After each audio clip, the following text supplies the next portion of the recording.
Yo, what's going on, YouTube, and welcome back to Goal Line Hockey. It's your boy, Kevin Forte. Guys, we're taking a look today at the power rankings going into the regular season. The preseason is wrapping up this week, so we're going to be doing our 2021-2022 NHL season preseason power rankings. This is week 0 of the NHL season. We're doing it college football style, so let's get right into it. So, we now have 32 teams in the NHL. The Seattle Kraken, welcome to the NHL. And my Kraken fans, this is probably your first power rankings. And this will be the first time we'll see the Kraken in a Goal Line Hockey power ranking. So, pretty big stuff here for the Kraken. So, we got 32 teams. We're going to go from 32 all the way up to number 1 in the NHL going into this year. So, at 32...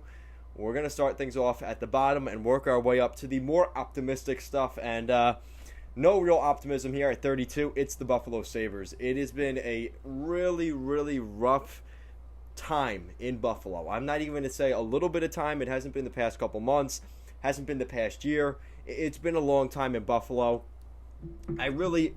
Listen, Sabres fans, you want a New York team to root for the Islanders this year. Just take a break from the Buffalo Sabres.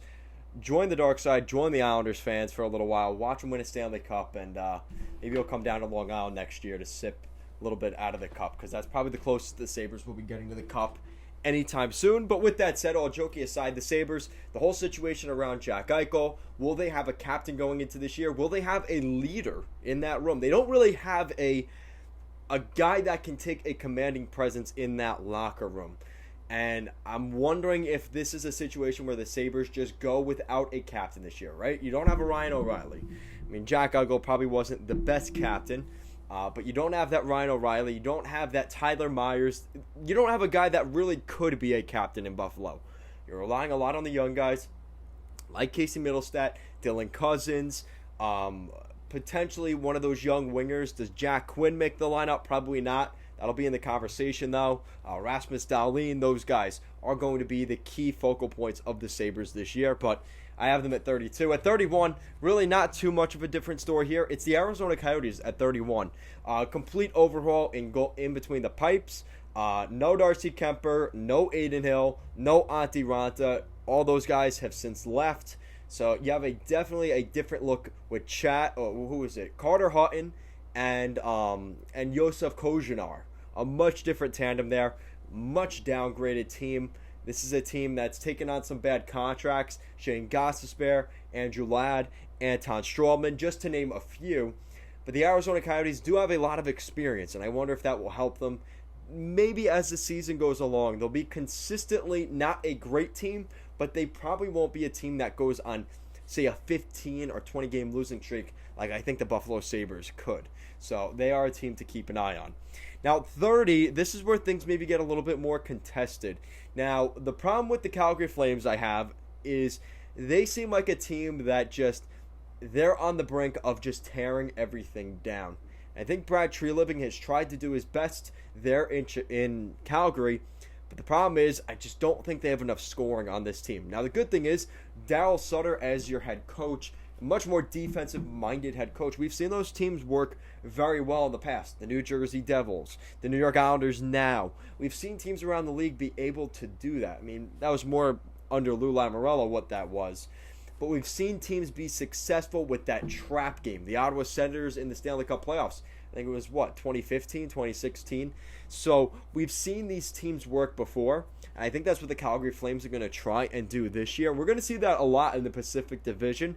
And the Arizona Coyotes are a big factor in that. Can they score more goals than some of these other teams? Anaheim, Seattle, San Jose in particular are teams. If they can score more goals than those teams, you have to think that the Calgary Flames will have a chance. But as of right now, they are at number 30. I think Blake Coleman, great addition.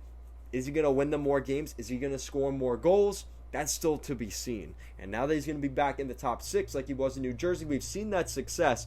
Will we see that consistently, though, is the real question there. So 30 for the Calgary Flames. And again, this is another team that could be in the top 15 as a playoff team by the end of the year. There's just a lot of questions that need to be answered this season and guys needing to step up in Calgary. With that said, at 29, we got the Anaheim Ducks. Now, the Anaheim Ducks are further up here because of their goaltending than these other teams. They don't have a great roster overall. You look at their opening night roster, it's probably not going to be anything spectacular. Yes, you have Trevor Zegras. Yes, you have Jamie Drysdale and some of those young guys, Maxime Comtois, who had a breakout season last year. But the problem is there's not enough depth in this organization. You're looking at guys like Sonny Milano, who you were hoping maybe could step in a little bit more, the Massapequa native. But you're looking to see some of those guys kind of step up and get to that next level. And some of their defensemen have really fallen apart. Cam Fowler, Hampus Lindholm's a good defenseman. Josh Manson, all those guys had down seasons last year. I'm expecting things to pick up for them this year, but they are at 29. And the only reason they're not further down is because of that guy in between the pipes, John Gibson. He's gonna steal them a couple of games at the very least. All right, so moving on to 28. Now, this one I don't think is as contested. I think Predators fans feel confident in their team for the most part. But the Nashville Predators here are at number 28. And the problem with the Predators is they have a lot of guys that have been underachieving in that organization. Guys like Ryan Johansson, Matt Duchene. Those guys have really been well under the expectations of this team. And the young guys. You got Eeli Tolvanen up front and Dante Fabro on the back end. You were expecting those guys to kind of take the next step. That didn't really happen last season. Now, the good thing was, the bright point of last season was UC Saros in between the pipes. He has officially taken over that role from Pekka Rinne. Pekka Rinne has since retired. Best retirement to him. He was a great Nashville Predators goalie. Really did well under Barry Trotz and the New York Islanders now head coach's system. But now they move on to UC Saros, who got hot at the end of the year, helped them get on a little bit of a playoff run. They lost in the first round to Carolina, but they definitely gave themselves an opportunity. I think that was a little bit smoke and mirrors because I really think there are a lot of issues with this team. I don't know if they're going to get in the playoffs this year, especially in the new Central Division. We haven't seen that now in 2 years. I think there's going to be a lot more difficult of a division since the last time they were in the quote-unquote regular Central Division. That has the Blackhawks getting better. You could probably argue that teams like St. Louis and Dallas may not be better, but I think the Chicago Blackhawks getting in there. I think the Jets are a lot better. You look at their defense. It starts to get a little bit scary, especially when you have Colorado at the top. It seems like there's a good 2 or 3 teams that could be in the mix for the playoffs, and I do think that there's a chance Nashville stays out of that equation and isn't even in that picture because I think there is that big of a gap.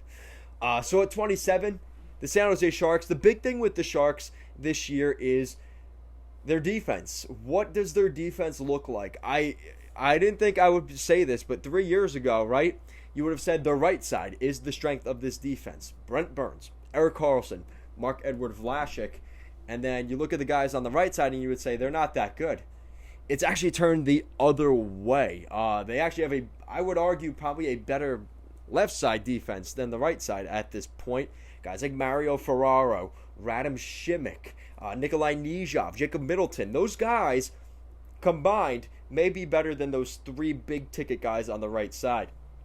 They've gotten a lot slower. The production has gone down incredibly quickly. They really hit that wall for hockey where it just fell apart, just absolutely fell apart. And I think we saw that from those guys. Their goaltending is going to be interesting this year. They have James Reimer coming back to San Jose. We haven't seen him we haven't seen him in the West Coast in a very long while here. So interesting to see him back in San Jose. And you also have a situation here where you have Adin Hill from the Arizona Coyotes coming in. So I do like that addition. I think that was a cornerstone piece of this offseason for the Sharks. There's a chance William Eklund gets into the forward core, maybe add some scoring to this team. Because again, like I mentioned with Anaheim and Calgary, I don't think there's a lot of goal scoring in this division. And San Jose is not exempt to that. Yes, they have Logan Couture, Timo Meier, all those guys. But the problem is there is still a lot of questions about the consistency of goals going in the back of the net. And that definitely took a regression last season. And with that said, there is still a lot of outside noise, potentially of a Kevin Labanc, Timo Meier trade, as well as the situation around Evander Kane, just adding outside noise to San Jose that they really don't need. And especially everything that had happened with Doug Wilson and maybe some things they probably didn't want getting out to the public this summer about the Evander Kane situation, kind of throwing it under the rug and kind of just telling guys to suck it up. I don't think that's gone over well in the organization as a whole, and that is something to definitely keep an eye on in San Jose. So, listen, winning cures a lot of those problems. The problem is if the Sharks start off the season, say 3-7, 4-6, we're going to be talking about the Sharks' issues this offseason starting to affect their play during the regular season, and that's really what it comes down to for the Sharks. They need to get off to a hot start if they want any chance of having a successful season this year. All right, so 26. I believe it's year 3 or year 4 now of the Yzer plan in Steve Yzerman. In Steve Yzerman, we trust there in Hockeytown, because the Red Wings are kind of in a spot where I think they're going to see some progression forward, especially with the team they had last year. They have had a lot of turnover this summer, so there is still some questions about, is Joe Veleno going to move into the lineup? Are we going to see some of those young guys like Filip Zadina, continue to build off of what they did last season? There is still some of those questions. They also bring in Alex Nedeljkovic from Carolina.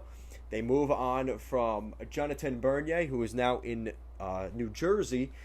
I think that was an upgrade for the Detroit Red Wings. But again, the big question here for the Detroit Red Wings is, will Jeff Blashill be able to get the most out of his players? We saw him do that last season. You look at Pia Suter, he actually is getting paid pretty well now to go into Detroit. He had a really great season in Chicago last year. Can he bring that success over? That was a very interesting move by Stan Bowman in Chicago, not bringing back Pia Suter. But this is a Detroit Red Wings team.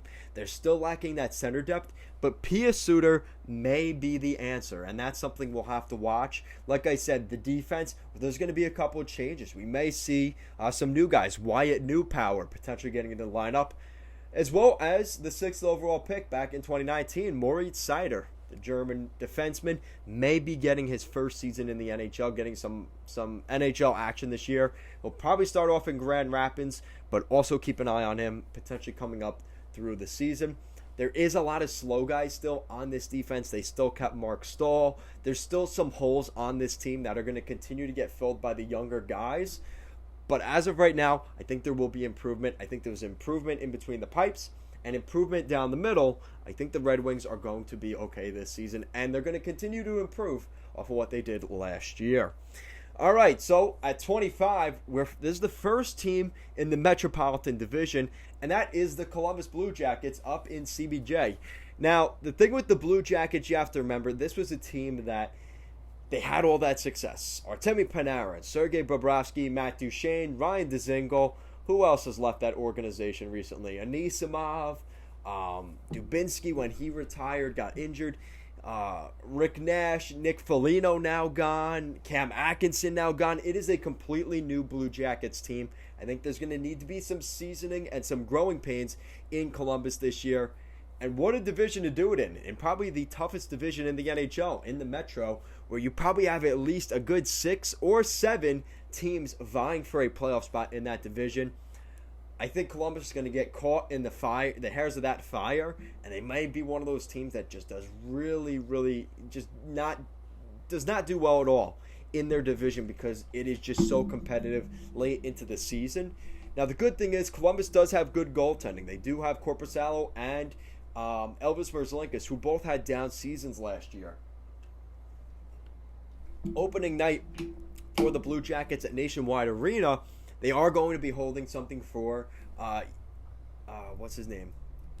Matisse Kivlenix, who died on, 4th of July this year. That could end up being a bonding thing here for the Blue Jackets, and don't discredit the power of that. That could be something going into the season that binds these guys together, unites them, and they end up going on a run this year. So don't count that out of the conversation, but if you're looking at pure roster, pure statistics, the Blue Jackets, as of now, will be at the bottom of that division. All right, so we're heading back to the Central Division here at number 24, and that's the Dallas Stars. Now, the Dallas Stars are interesting because they just got guys back in the lineup that weren't there last year. Kind of like I'll get to when I get to the Chicago Blackhawks. The Dallas Stars made additions internally, and I think that's really the big thing for the Stars. Now, there is some questions about this team for their future. You have some guys on expiring contracts. Alex Radulov, what's his name, Joe Pavelski. You also have the situation around maybe Anton Khudobin, Braden Holtby, as well as the big defenseman John Klingberg. So the Dallas Stars, I think there's a lot of guys with one-year deals that they're going to try and prove it, that they should still be playing in the NHL, maybe get one more contract to play in this league. Expect them to be on their best game. Tyler Seguin will be back for a full 82-game schedule, hopefully. Jamie Benn, again, he had a little bit of a renaissance